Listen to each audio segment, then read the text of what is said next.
Sawadee Krap! There you are. Welcome back. How was the tuk-tuk ride? Pretty crazy, huh? Yeah, lots of fun. Right.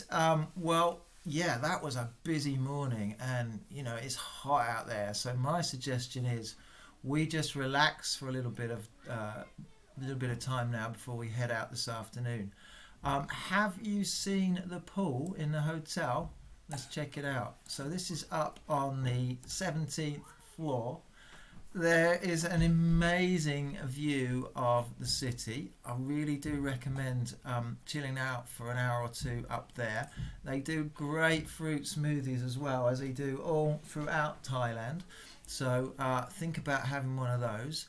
And actually, a really good chance to write a postcard now, a postcard home, picking out one of the things that we did this morning, possibly the market or the river taxi, possibly a postcard of Wat Po and that huge reclining Buddha.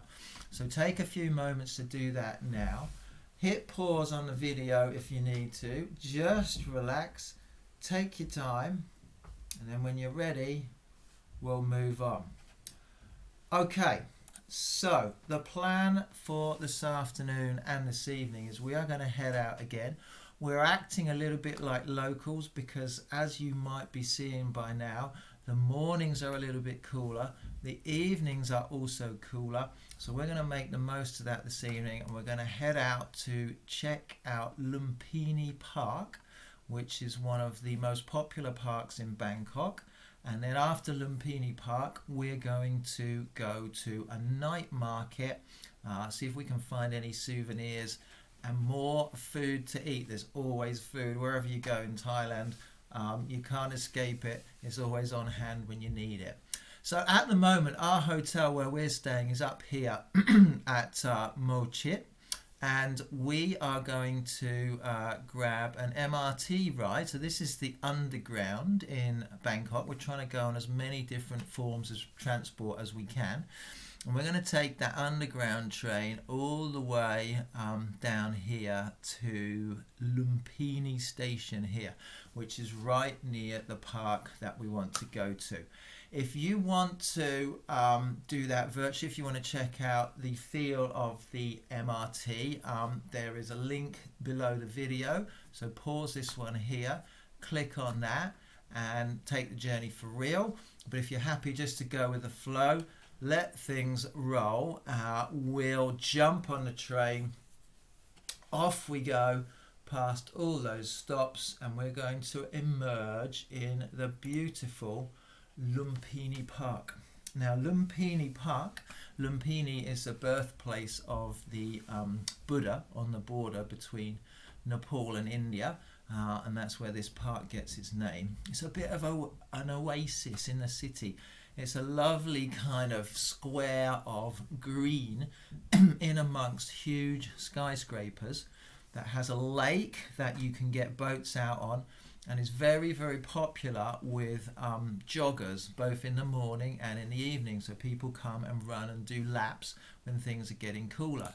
So I thought it might be an ideal. There's some joggers now. Look, there's a little cat there. Actually, it's quite interesting because we haven't seen that yet, but we do get a lot of animals around in Bangkok. Quite a lot of stray animals, cats and dogs. On the little side streets. The side streets are called soys, and so the dogs that you see around are called soy dogs. They're not always looked after, and it can be a little bit sad to see the condition they're in sometimes. It's something you can support through charities if you get interested in looking that up. This cat looks pretty well cared for though. She looks quite happy in the middle of the jogging route. But if you're feeling energetic, this is a great time to do a couple of laps. If you want to do a couple of laps, go ahead and do that. Pause the video and jog off, and then join us back again after you've done your run. Whoa, what is that? I was just going to take you over to one of these boats and get out on the lake, but look at this thing in our way. It's a dinosaur. Now, actually, these things are everywhere in Lumpini Park. It's called a water monitor, a monitor lizard They are huge. They are related to Komodo dragons, which are the biggest lizards living on Earth at the moment, and they're just everywhere. And it's just one of those fascinating things to bump into one like we have now. Don't go too close. I don't think they're a threat to us, but better give it a wide berth anyway. And let's get on our lovely little swan boat and just cruise out into the sunset. Oh, I forgot to mention actually, one of the things about being in tropical climates or the tropics on the globe is that actually the sun can set pretty quickly. So pretty much you get 12 hours of daylight and 12 hours of dark. You don't get long evenings like you do in some other places, or short days like you do in the winter in some other places. But it can just, really feel sometimes like somebody has switched out the light. The sun comes down, goes down so quickly that before you know it, you can just find yourself in complete darkness. Whoa! Who switched out the lights? See what I mean? Just kidding. Okay, so let's go back to the park, and what we're going to do now is we're going to take our leave of the park and we're going to head to a night market.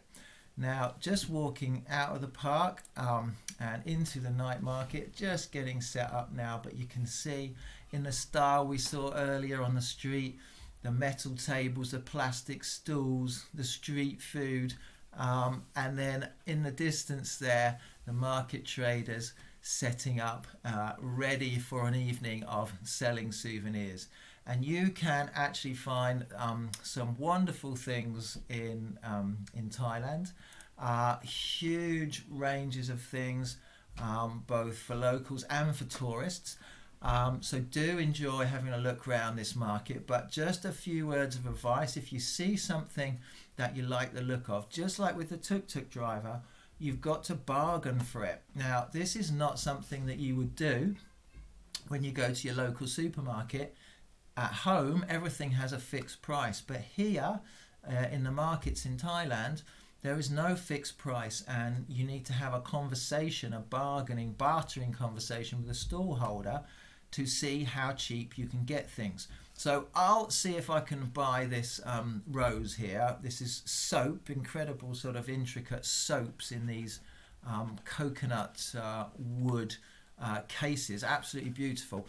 I think my wife might like that, so I'm going to see if I can buy that for her.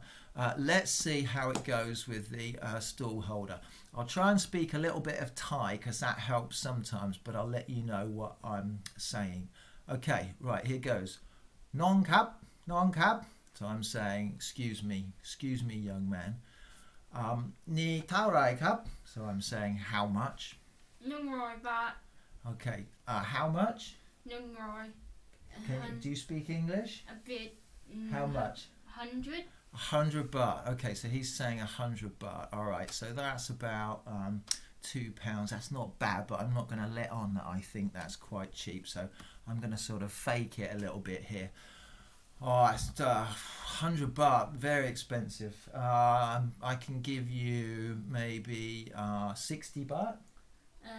90 baht. 90 baht. Okay, no, my pen right, no problem. Still too expensive. Okay, never mind. Thank you. Bye bye. 70 baht. 70 baht. Ah, 70 baht. Okay. Well, okay. Maybe 65 in the middle. 65 baht. Yeah. Okay. 65 baht. We got ourselves a deal. Fantastic. So do barter for anything that you try to buy, but keep smiling as well. It's kind of a game, but it's all done in the most polite way possible. So what else might you find? Well, everything and anything. Wooden things, pestle and mortars, bags, clothes, football shirts, fridge magnets. And actually, that is one of the little tasks that I want to set you. So when you're done shopping, make sure you find yourself something tasty to eat. Head back to the hotel. You can go anywhere you like. We'll talk about that a little bit more in a second. I do want you to complete a little follow-up task for me this time. So you can either complete a fact file on the monitor lizard. So thinking about the monitor lizard that cropped up in our path earlier on, you could find more pictures of the monitor lizards in Lumpini Park and find out a little bit about them.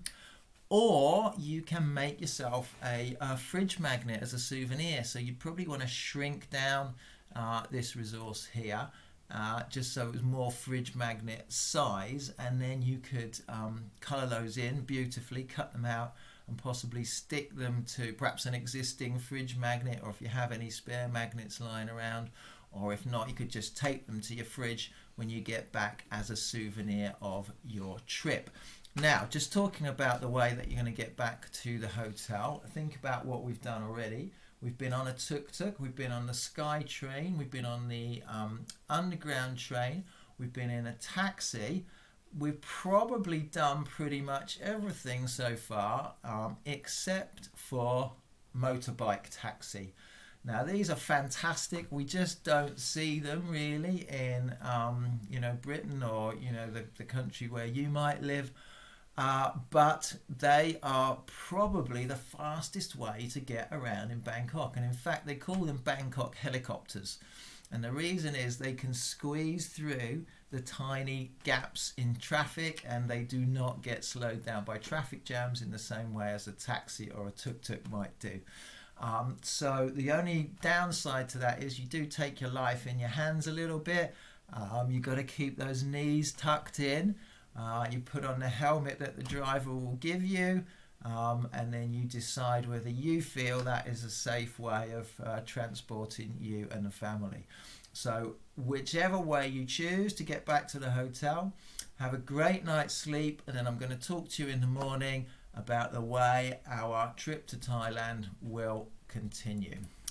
Okay, so until then, sleep well and see you in the morning. Night night.